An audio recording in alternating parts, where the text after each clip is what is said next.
ভারত মহাসাগরে সম্প্রতি এক শ্বাসরুদ্ধকর নাটকীয়তা মঞ্চস্থ করল মার্কিন নৌবাহিনী। নিছক টহল নয়, তাদের লক্ষ্য ছিল ভেনেজুয়েলার তেলবাহী বিশাল এক ট্যাঙ্কার আইকোলা 2।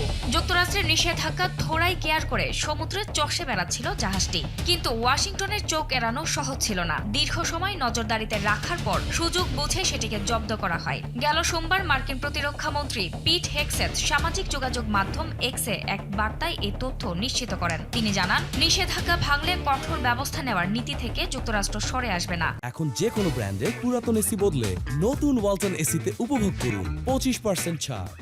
এই ঘটনা কেবল একটি জাহাজ আটক নয়, বরং বিশ্বজুড়ে যারা মার্কিন নিষেধাজ্ঞা ভেঙে তেল বা পণ্য লেনদেন করছে তাদের জন্য বড় একটি কড়া বার্তা। ভেনেজুয়েলার তেল রপ্তানি নিয়ন্ত্রণে হোয়াইট হাউস যে কতটা আপোষহীন, এই অভিযান তারই প্রমাণ। আন্তর্জাতিক জলসীমায় নিজেদের কর্তৃত্ব বজায় রাখতে ওয়াশিংটন এখন আগের চেয়েও অনেক বেশি কঠোর। এই একটি ঘটনাকে কেন্দ্র করে বর্তমানে উত্তাল হয়ে উঠেছে আন্তর্জাতিক ভূ রাজনীতি। এই রোমাঞ্চকর অভিযান নিয়ে এখন সারা বিশ্বে নতুন করে আলোচনার ঝড় বইছে।